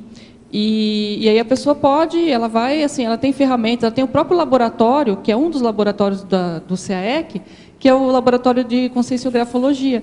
Ela pode ir lá, ficar 3 horas seguidas, é o mesmo preço do laboratório de 3 horas, e fica ali. Ela pode fazer uma rotina semanal, por exemplo, de escrita ali também, que a gente acha super bacana, a pessoa ter esse ritmo, né, mesmo que ela não escreva todos os dias, se ela tiver um dia por semana, 3 horas, ela consegue escrever alguma coisa. Muito bom, várias técnicas. Vários aportes a pessoa pode ter, né? Várias maneiras de ser ajudada. A gente tem, né, na CCCI essa característica, a pessoa pode escolher. Agora, aqui na sindromologia, ele pergunta sobre a síndrome de Amiel e a síndrome da inércia grafopensênica. São 2 verbetes, né, Adriane? Uhum. A gente tem o verbete sobre a síndrome de Amiel, que é do professor Valdo, e o da inércia grafopensênica, que, se não me engano, é da Cristina Bassanese. Eu não lembro quem que é, mas assim, a síndrome de Amiel, como a Dulce falou, é um verbete, né? Então, o que seria essa síndrome? É o estado mórbido, caracterizado pelo quadro clínico no qual predomina o distúrbio da autovivência de ações mentais somáticas, intelectuais, inúteis, repetitivas, dia a dia, mês a mês, ano após ano, sem acrescentarem algo de realmente enriquecedor à evolução consciencial. Então, se a gente fosse trazer aqui para a questão da escrita, é a pessoa que não está priorizando, que não está discernindo, que não está ponderando naquilo que ela está escrevendo. Poderia estar fazendo mais, de repente, e está escrevendo sobre algo que seja mais assim, superficial ou algo do gênero, né? E a outra síndrome que ele perguntou é a síndrome da inércia grafopensênica, que seria o quê? Esse travão da pessoa. É o contrário, né? Um está escrevendo, mas está escrevendo sobre algo que não seja assim tão evolutivo, vamos dizer assim. E o outro está parado, ele está na inércia. Então, o que a pessoa poderia fazer contra a inércia? Tem um verbete que eu acho muito legal no DAC, que é o anti-inerciologia, professor Valdo. Então, ele fala assim, que uma técnica que a pessoa possa, para sair da inércia, né, Anotar, fazer registro e ver o próximo passo. É o suporte físico da evolução consciencial. Então, anote, veja o que cristaliza, fossiliza, estratifica, engessa, coagula, congela ou estaciona você na inércia. Então, é aquilo que a gente vem falando, né? Então, a pessoa fazer a identificação, fazer o diagnóstico do que está travando ela e tentar ver aí qual que seria um próximo passo. Então, ela tem que tentar aplicar um remédio, né, Dulce, para aquilo. Então, ela está parada, mas ela está parada por quê? Ela acha que aquele escrito ali, ou, por exemplo, como a gente falou da pessoa que engaveta, ela acha que aquilo ali não vale de nada? Então, tem a Unescom aí para ajudar, tem, né, várias consultorias que ela pode fazer, tem as revisões, tem os pareceristas. Então, a pessoa tem que enxergar e tem que diagnosticar o que esteja pegando para que ela possa agir. Agora, a gente sabe que na inércia é difícil de evoluir, né? A pessoa tem que dar um jeito de fazer alguma coisa aí para conseguir caminhar. Agora, Adriane, na Fatologia, página 2, terceira e quarta linhas, você poderia dar exemplos de como verificar o estilo redacional refletindo o temperamento da consciência autora? Eu acho que é pela leitura e, assim, a pessoa acaba tendo um estilo redacional, né? É interessante, por exemplo, se a gente for ver na Enciclopédia da Conscienciologia, tem os verbetes do professor Valdo. Às vezes você pega um verbete e não sabe de quem é, você começa a ler ali, daí você fala assim, esse verbete provavelmente é do professor, porque ele tem o jeitão dele escrever, né? Então, o estilo redacional é o jeito que a pessoa escreve. E para identificar o temperamento da pessoa, isso a gente já falou aqui um pouquinho antes, que o temperamento ele acaba sendo refletido na estilística redacional, lendo o texto que a pessoa escreveu, e naquele texto lido, você pode achar ali muito que se pareça com a pessoa. Conforme você comentou, né, Dulce, o verbete. O verbete ele tem uma chapa verbetográfica, então, em tese, seria para sair ali tudo quadradinho, vamos dizer assim, mas não é isso que acontece. Cada verbete, cada verbetógrafo coloca ali até o seu próprio estilo de ideias, né? A gente consegue verificar bem o estilo de ideias da pessoa. Então, eu acho que lendo mesmo, para identificar, lendo o texto da pessoa, e a gente pode fazer um comparativo entre o que você conhece da pessoa e o que ela está colocando ali no texto dela, que vai refletir o temperamento dela. No caso, a chapa, né, com fora, assim, geralzão da enciclopédia, ele é muito mais para dar uma uniformidade e permitir a inclusão de vários autores, mantendo a unidade da enciclopédia, né, uma coerência, uma unidade mesmo de conforto, assim, né, conteúdo mesmo e forma, porque tudo está muito conectado na enciclopédia. Mas essa questão do quadradinho, a ideia, eu penso, sabe, Adriane, que como a questão é multidimensional e mexe com a conscienciografia, né, que a pessoa está se colocando ali inteira, né, a gente pensando no paradigma consciencial. Então, além da leitura parapsíquica, das energias e tudo, de quem escreveu, tem uma coisa bem, bem forte, né? Você pode, por exemplo, né, dentro disso que você falou, você pode fazer análise, puxa, essa pessoa é mais sintética, mais objetiva, ou ela é mais prolixa? Ela é mais da análise ou ela é mais da síntese? A pessoa tem um vocabulário mais rebuscado ou ela é mais simplória, mais simples, né? Mais coloquial? A pessoa é mais objetiva, ela vai direto ao ponto, ou ela privilegia enriquecer muitos argumentos e enfim, e instigar a leitura, a análise, a crítica do leitor. Então, isso tudo fica muito transparecido no estilo autoral, no livro, né? Na enciclopédia também, claro, mas aqui na enciclopédia já tem uma triagem em função do conforto que a gente estava falando. Fica transparecido? Sim, fica. Para quem já tem o domínio da leitura, né, da enciclopédia, fica óbvio, assim. Fica bem claro o estilo da pessoa.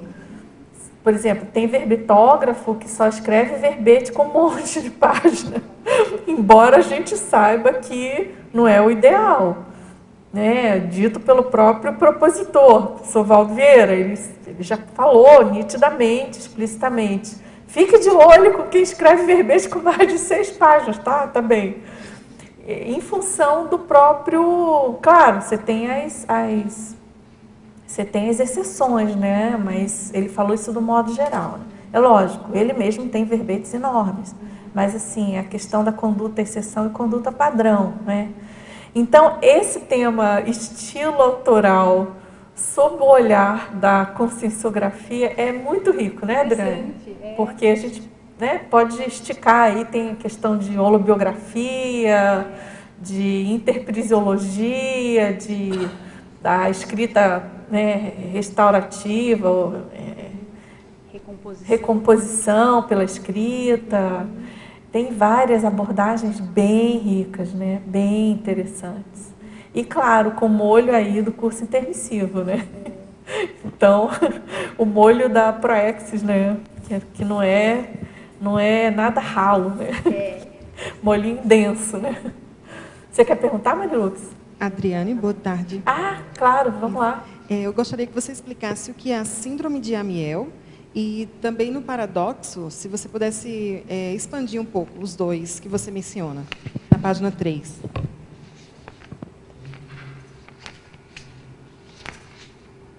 A síndrome de Amiel, a gente explicou agora, né, é um verbete do professor Valdo Vieira. Vou pegar meu papel aqui.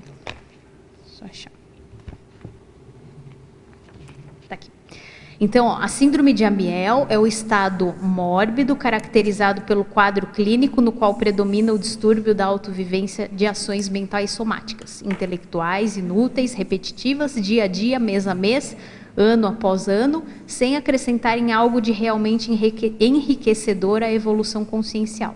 Então, a gente trouxe aqui, né, a pessoa que está ali escrevendo sobre algum tema que não seja tão relevante, que seja superficial, ou que esteja perdendo tempo, ela poderia ter o discernimento ou a autocrítica de estar escrevendo sobre algo que fosse mais evolutivo. Então, a gente evita, né, esse estado assim.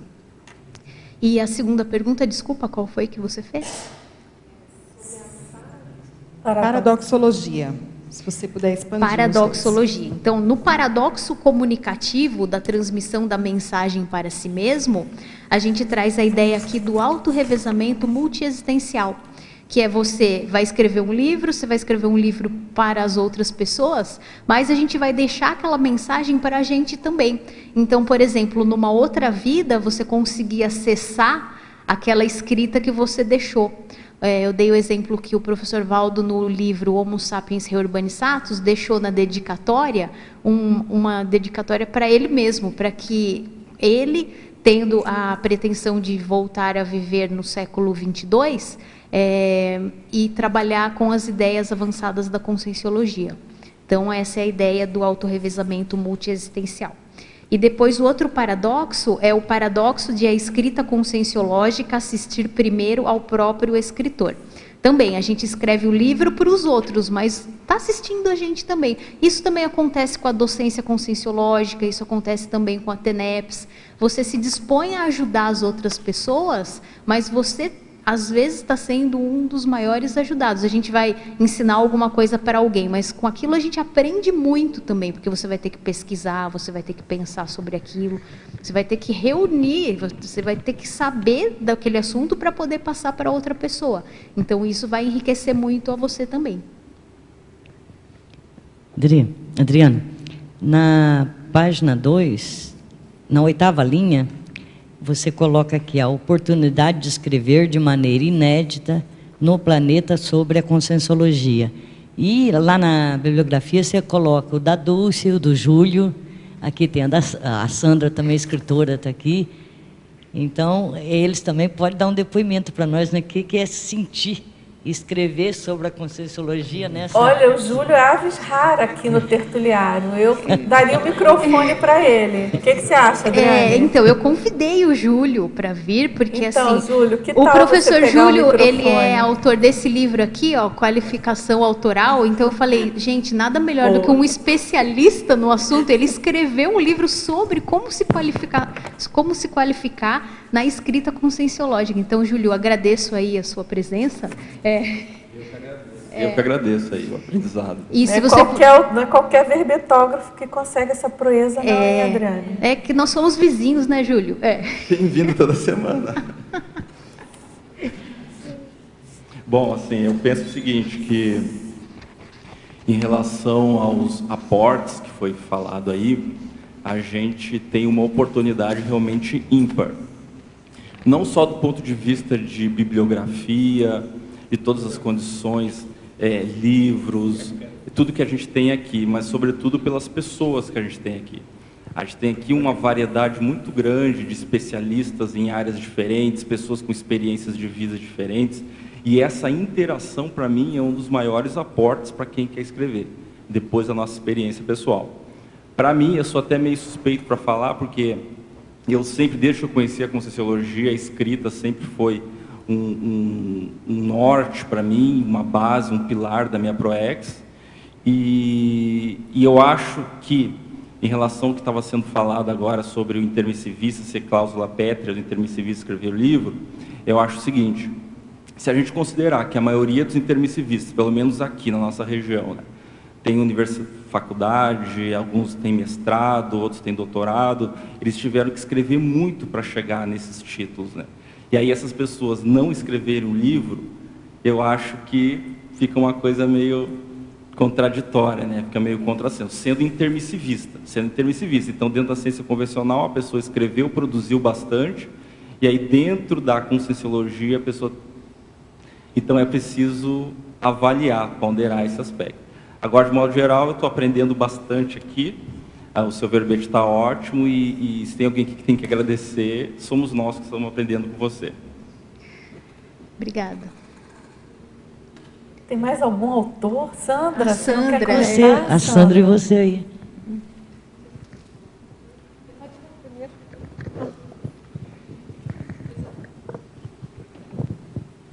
Eu acho assim, eu concordo com o Júlio, eu acho que a pessoa que escreve de modo geral na SOCIM, ela tem um treino, né? Por que não colocar isso na Conscienciologia? Eu acho que também tem essa coisa da pessoa ter um preciosismo, né? De achar que não está pronto, que a Conscienciologia, né? Às vezes tem esse bloqueio, né? Um mito, né? Não sei se até ela colocou alguma coisa do mito aqui. Colocou. Tem aqui, né? Um mito. Tem, ela colocou uns mitos bons aí. O mito da perfeição, o mito do dom para a escrita. Isso, o mito da inspiração. Sempre a inspiração. Aqui você colocou aqui, o mito pessoal da escrita de livros não ser para mim. Eu acho que de livros conscienciológicos não ser para mim também. Porque às vezes a pessoa não se sente pronta nunca, né? É um negócio do perfeccionismo, né? Eu acho que isso aí tem que quebrar, não para a pessoa fazer qualquer coisa, né? Até a Dulce falou na nossa dinâmica, domingo ela falou sobre isso, né? A pessoa vai qualificar a obra, né? Mas não precisa ser a Mega Gescom a primeira obra, né? Ela pode escrever, começar com manual, começar com obras mais autobiográficas, que ela tenha, assim, bastante segurança de que ela colocou em prática. A autobiografia, por exemplo, sintetiza. A pessoa não vai ter colocado em prática a sua própria vida, não vai ter observado o que ela aprendeu do ponto de vista da Conscienciologia. Então, isso tira essa condição de ter que estar numa condição assim, superior para poder escrever. Qualquer pessoa pode escrever da sua própria vida, né? E fazer essa leitura conscienciológica. Eu acho que isso tira um pouco esse medo, né, da pessoa. Eu acho que isso é bem por aí.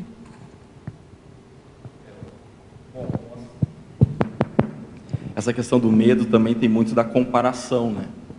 As pessoas comparam, elas veem alguém publicando determinada qualidade de obra e aí ela acha que ela tem que ser igual ou melhor que aquela pessoa. Então essa comparação é algo também para se pensar. Todos nós temos um material rico para escrever qualquer livro, que é a nossa própria experiência de vida. Eu lembro bem, e às vezes nem a experiência de vida, eu lembro bem quando eu estava escrevendo meu primeiro livro, que eu estava lá, tinha chegado aqui com 20 e poucos anos de idade, e muitas pessoas, quando souberam que eu estava escrevendo o livro, diziam: não, mas você é muito novo ainda, você não tem experiência de vida, tal, melhor deixar para mais tarde. Como eram várias pessoas falando isso para mim, eu realmente cheguei a desistir de escrever. Até que um dia, conversando com o professor Valdo, comentando isso com ele, ele disse assim: então tá, então espera para escrever quando tiver a minha idade, 70, 80 anos, porque daí você vai ter experiência, bastante experiência, né?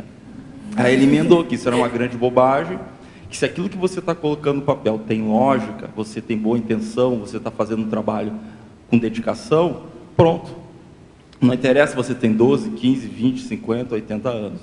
Então isso aí foi nunca vou me esquecer dessa experiência com ele. Perfeito. Oi. Adriane, eu vou mudar um pouquinho de tema aqui. Na página 2, na fatologia, lá no finalzinho, você coloca assim: a escrita renovando a evolução das consciências, tanto de modo individual quanto grupal, na era da reurbanização terrestre, e depois, na sequência, você fala a reurbex. Quando eu li isso aqui, a primeira coisa que eu associei com a questão do livro conscienciológico é justamente a questão de ser uma transverpom, né? Essa história de reurbexologia é uma transverpom, e para a gente escrever sobre o assunto, a gente tem que pensar muito no que vai escrever, porque é coisa muito nova, ninguém tinha escrito, apesar de que o Valdo deixou muita coisa, mas foi praticamente o único assim que teve experiências, por exemplo, de transmigração, né? E assim, eu vejo isso lá no nosso grupo do Paradireito, que eu acho que é justamente isso que a gente fica, às vezes, esbarra. Vem um negócio desse que vai totalmente contra o que tem aí na SOCIM, por exemplo, dentro do direito, dentro da filosofia, e aí você fica pensando: nossa, como é que eu vou transpor essa ideia, que a gente sabe, vivencia alguma coisa nas dinâmicas, a gente tem certeza íntima do que acontece, a gente associa com tudo, pelo menos eu, mas na hora de escrever fica aquele receio. O que você acha disso? Essa condição que a gente vivencia, essas ideias muito avançadas, principalmente, quero que você fale especificamente sobre a questão da reurbex. Eu acho, Marlene, interessante você ter trazido isso, que a gente pode pensar que isso seja até como se fosse um gargalo nosso, por enquanto ainda, né? Porque, como você falou, o professor Valdo, ele trouxe muita informação, mas eram as vivências dele, né? Então, se há ainda esse gap entre nós e ele, se ele está mais lá na frente, mas a gente também tem que ter as nossas vivências e começar pouco a pouco colocando isso no papel. E quando eu pensei nessa questão aqui da escrita, auxiliando, né, no papel da reurbanização, foi justamente nessa questão da gente ser uma mini peça dentro desse maxi-mecanismo e fazendo o nosso papel, para ajudar na questão da reurbanização extrafísica, e como isso vai fazer a reeducação das cons-réus, né, que estão nascendo e vão nascer cada vez mais, e como é que a gente vai poder trabalhar com isso. Então, acho que a escrita é uma grande ferramenta. Agora, Adriane, com certeza, está perfeito, concordo totalmente com o que você falou. Agora, eu não sei se eu entendi uma parte da fala dela, da Marlene. E, Marlene, você me corrija, mas é que assim, tem uma coisa, quando a gente pensa em escrever um livro, que às vezes pode dar saia justa para o autor, dependendo da situação profissional da pessoa. Então, eu acho isso super importante a gente pensar nisso. Quando você falou dos travões anteriormente, antes, durante e depois, eu já presenciei casos de pessoas que têm uma determinada profissão, aí estou transpondo para o que você colocou, Marlene, não sei se é o caso. A pessoa tem uma determinada profissão e ela tem ali uma posição social, um papel social que não dá ainda para ela se expor totalmente em relação à posição dela relativa ao paradigma consciencial. A pessoa, às vezes, não está, é o momento evolutivo dela, a gente tem que entender isso. E, então, é importante, na hora dela definir qual é o livro que ela vai escrever, qual é o tema, qual é o assunto, de pensar nisso, que, a partir da escrita do livro, a pessoa se torna totalmente pública. Ela fica absolutamente desnuda em relação a autopensenidade dela, do que ela botou no livro. Então, ela tem que se preparar para bancar aquilo perante a imprensa, perante, claro, a turma extrafísica, mas perante os colegas de trabalho, né? Então, acho bem importante pensar nisso, né? Porque às vezes a pessoa pode ter alguma saia justa que não vale a pena para ela naquele momento. Às vezes é melhor ela esperar um pouquinho. Se a pessoa, por exemplo, não tem a condição de pesquisador independente, né? Às vezes a pessoa trabalha num ambiente e aí aquele ambiente, por N motivos, ela precisa estar ali, né? Mas se ela for escrever sobre alguma coisa que dê um choque muito grande, pode dar problema para ela. Então, não estou aqui, eu não tenho a menor competência de dizer o que é melhor para a pessoa, mas o que é importante? Ela refletir sobre isso, né? Porque a hora que ela escreve o livro que ela publica, não dá para recuar, gente. Não dá. Dulce, essa é uma parte, assim, eu percebo dessa forma que você falou, num percentual de colegas, né? Diria assim. Mas outros não. No meu caso específico, eu trabalho no judiciário, mas eles sabem, eles não têm nenhum problema. Claro, eu já escrevi sobre o assunto, já publiquei verbete, já falei, então não tem assim, nada a esconder. O problema é meu mesmo, assim. Às vezes eu fico querendo escrever, até por causa da especialidade que eu pesquiso, que é super avançada, que é para direitologia, e às vezes me vem assim, peraí, eu só estou no Ctrl+C e Ctrl+V, ou eu estou, de fato, repassando algo que eu estou vivenciando e que eu percebi. Então, assim, eu sou muito crítica, e aí eu esbarro no meu excesso de criticidade. Talvez seja o meu maior travão. Tem que ver até que ponto isso está atrapalhando você, né, Marlene? Porque do momento que a gente tem capacidade para compreender uma teoria, a gente começa a vivenciar aquela teoria, você concorda? No momento que você compreende algo, alguma ideia, você começa a pensionizar sobre aquilo. E minimamente, não importa, pode ser minimamente? Pode. Você pode ter uma compreensão baixa ainda? Pode. A gente todo mundo pré-serenão. Mas a responsabilidade da gente, ao acessar uma teoria, ao compreender aquela teoria, a ter uma convicção íntima sobre aquilo, na minha opinião, já é motivo suficiente para a gente poder bancar, escrever sobre aquilo, né? Senão, como é que a gente ia acessar, por exemplo, ideias super avançadas e como é que a gente ia para frente em relação à nossa evolução? Se a gente só fosse prestar atenção naquilo que a gente já vivenciou, não dá. A gente tem que ser movido a 1% da teoria. Você concorda? Sim, então, por que não escrever sobre isso? Né? Eu te pergunto, por que não? Não, eu estou escrevendo assim, mas eu esbarro no meu excesso de criticidade e no meu negócio, assim, que eu tenho muito forte a questão do princípio da descrença. Eu fico ali o tempo todo avaliando. Peraí, vamos ver se é isso mesmo, se eu não estou acreditando em nada. E com isso acaba me esbarrando. Mas, gente, olha, brigadíssima, vou anotar suas dicas aí. Eu até cheguei aqui hoje, falei, vou perguntar fazer umas perguntas para a Dulce, que eu sei que ela é veterana e vai poder ajudar. Obrigada. Eu vou dizer, uma maneira que eu estou utilizando para isso é porque, por exemplo, a gente está falando eu vou falar de fenômenos parapsíquicos. E aí, no momento que eu tinha feito a listagem lá de 300 fenômenos, e obviamente tem fenômenos, por exemplo, parateleportação. Eu não vivenciei a parateleportação, também não vi uma pessoa fazer uma parateleportação.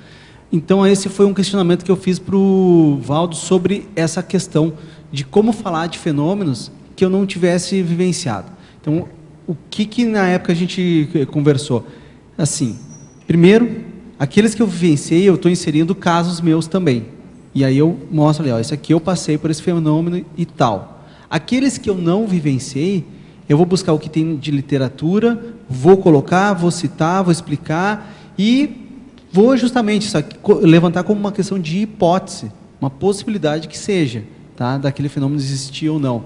Então, tem fenômenos, obviamente, que talvez eu nem nessa existência venha vivenciar. Então, são hipóteses, são possibilidades. E aí, fundamentar isso, buscar em outros autores, com lógica, estabelecer, fazer confrontação de ideias. Agora, aquilo que eu vivenciei, eu ponho. eu vivenciei e as vivências que eu tive eu também critico. Então, isso dá um embasamento. Óbvio, você falou a reurbanização. A pessoa não teve uma projeção lúcida de tal nível avançadíssima, mas que indícios que ela já tem, que possa ter, e aí você levanta a possibilidade. Nenhum assunto, você é especialista de tudo para poder falar. Gabriel, agora eu acho que tem uma coisa que é muito interessante no paradigma consciencial, que tem a ver com essa, que a gente está debatendo, que ela falou, que eu até coloquei agora também, que justamente essas teorias mais avançadas da conscienciologia, elas permitem uma vivência razoável a partir de tudo que a gente já tem de técnica, né? Então, por exemplo, você pega a teoria da Heuerbeck. Tudo bem, é uma teoria avançadíssima, não tenho dúvidas disso. Mas ela faz tanto sentido e ela exige tanta conexão ideativa para a compreensão dela, e ao mesmo tempo a própria conscienciologia dá tanta técnica para a gente no sentido de para-percepção, de vivências, né, nos cursos, nas dinâmicas, de tudo que a gente faz, que você tem os vislumbres. Você pode não ter o vislumbre da vivência de um serenão, de uma reunião de cúpula da Heuerbeck, mas você, de certo modo, participa vivamente de episódios relativos. E nem o Valdo, quando coisas que eu perguntei de alguns fenômenos para ele, ele disse, ele não tem, ele escreveu, não tinha um vislumbre. Mas deixa eu concluir. Mas então o que eu quero dizer com isso? Que trazendo aqui para o nosso tema de escrita conscienciológica, né, do que ela vem trazendo a tertúlia toda, e que eu acho que é sua proposta, né, Adriane? O simples fato, não sei se você concorda, Adriane, da gente ter acessado, ter tido esse aporte do corpus da conscienciologia, coloca a gente na chapa quente para escrever sobre isso, porque mesmo que a gente não tenha a vivência total, a escrita vai propiciar parte disso e vai, de algum modo, fixar e fazer com que a gente vivencie esse teatro conscienciográfico, que é essas evocações todas e parte de vivências, sim, do que a gente escreve. Eu acho que todo mundo que já escreveu livro tem história para contar de vivência sobre o que está escrevendo, né? E claro que isso envolve um monte de coisa da conscienciologia. Às vezes você não vivenciou antes, aí você começa a escrever, você vivencia. Né, Gabriel? Então, dentro aí dos fenômenos, né? E, na verdade, isso é para a maioria dos assuntos. Essa era a questão. Claro. Obviamente, quando o Valdo falou de consciência ex livre, também você perguntava, tinha algumas coisas que ele não teve a vivência clara. E depois aí ele teve. E depois ele teve. Claramente. Ou ele se levanta como uma hipótese, e ele teve um pedaço de uma vivência. E aí você vai sempre estar avançando. Mas isso não impede que a pessoa escreva sobre qualquer assunto. Aí isso me deu uma tranquilidade também, na parte da escrita, de escrever sobre coisas que eu não tive totalmente uma vivência clara. Tudo bem, então, gente? Adriane, vamos encerrando aqui, então. Nosso tempo esgotou. A gente agradece muito. Você viu que o seu tema aí, livro, dá sempre muito debate, muito bom. Muito bom sempre falar sobre livro, né, Dulce? E agradeço mais uma vez a oportunidade de poder estar aqui apresentando minhas ideias e ter um debate tão rico. Muito obrigada. Até o próximo. A gente agradece muito também. Até o próximo verbete. Pessoal, agradeço muito a participação de todos. Tertulianos, teletertulianos, equipe do tertuliário, né? E todas as perguntas de debates feitos. Muito obrigada e vamos aqui aos nossos anúncios. Obrigada. As pontuações da tertúlia de hoje são 24 assinaturas no livro de presença, 12 perguntas presenciais e 13 perguntas online. Hoje nós teremos 4 recados. A Marlene com o curso Valores Evolutivos da Juriscons, a Ana com ECP1 do IPC de Belo Horizonte, a Valéria com o CIP também do IPC de Manaus e a Nilza com a 3ª semana da Tenepsologia das CTNEPs. Mas antes eu quero convidar você, teletertuliano, você que vê a importância desse tema, desse verbete e que nos acompanha quase diariamente, a gente quer convidar você a nos ajudar ainda mais, além de enviar perguntas e assistir a tertúlia, a ser amigo da enciclopédia. Este programa superinstitucional, ele garante a sustentação financeira das os principais organismos e estruturas de manutenção da enciclopédia da Conscienciologia. Por exemplo, este tertuliário, com a transmissão transmissão diária, gratuita da tertúlia, com os verbetes que vocês recebem, enfim, toda essa mega estrutura, ela é mantida por esse programa. Se você quer nos ajudar ainda mais, participar dessa mega GESCOM, desse mega empreendimento conscienciológico, entre em contato com o CAEC no telefone 45, é o código de área, 2102-1499 e peça mais informações sobre o programa Amigos da Enciclopédia. Muito obrigada. Boa tarde a todos. Meu convite, em nome da Juriscons, é para o curso Valores Evolutivos. Os valores norteiam escolhas, decisões, interesses e prioridades da consciência. Você conhece os seus valores? Essa vai ser uma das perguntas que o professor Roberto Almeida, veteraníssimo professor da Juriscons, vai falar para a gente no curso no dia 27 e 28 agora de maio, fim de semana próximo. Um dos objetivos do curso é compreender a parafisiologia do sistema de valores conscienciais e catalisar a recuperação de megacons relativa aos valores intermissivos. O curso começa no sábado, às 8h30 da manhã, até às 19h30, obviamente com um intervalo para tertúlia, e no domingo vai até às 16h30. As inscrições podem ser feitas na própria Juriscons, que fica no Discernimento, na Felipe Vancher, ou vocês podem também obter maiores informações através do site juriscons@juriscons.org ou pelo celular 45 91 11 62 63. Obrigada.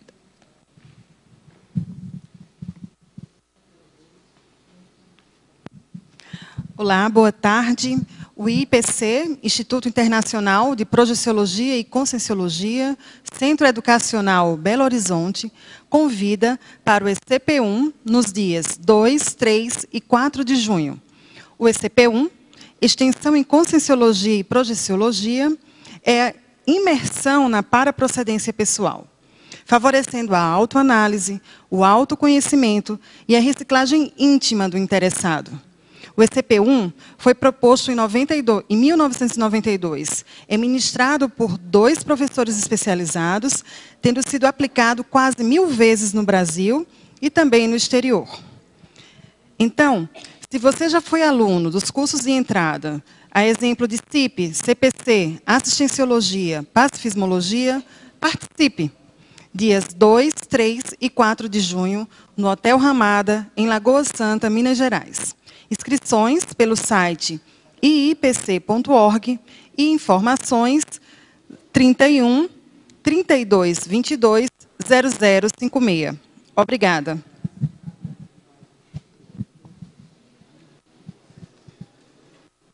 Boa tarde.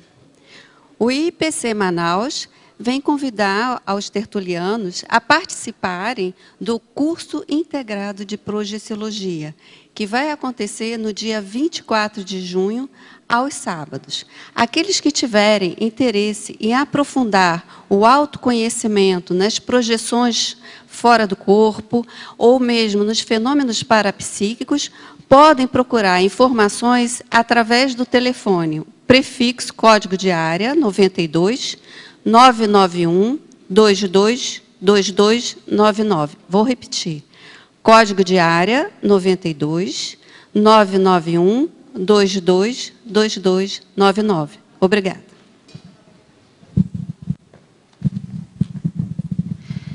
Boa tarde a todos os tertulianos e teletertulianos. Estamos aqui para convidá-los para a segunda semana de Tenepsologia. Esse evento vai acontecer do dia 15 e 23 de julho próximo e está sendo realizado pela ICTeneps em parceria com o CAEC, tendo por objetivo promover e expandir o conhecimento de pesquisas realizadas sobre a TENEPS, a tarefa energética pessoal. Teremos cursos com professores convidados, inclusive a abertura do evento no dia 15 será com o curso Tenepsograma, administrado pelo professor Mário Oliveira. E no dia 27 de 3, o encerramento do evento será com o campo parapsíquico tenepsológico, administrado pela professora Adriana Lopes. Durante a semana, teremos mais cursos que serão realizados pela equipe de professores da ICTeneps. Desafio e superação da consciência inepsável evolução tenepsística. E teremos ainda um curso inédito com o professor Luiz Gonçalves, Teneps e Pacifismo, onde ele estará falando sobre paradiplomacia, técnicas de minimização de conflitos, para clima grupal traforista. Então, a programação da segunda semana da Tenepsologia está bem recheada. Portanto, não percam, venham participar e fazer um balanço das suas atividades interassistenciais na Teneps.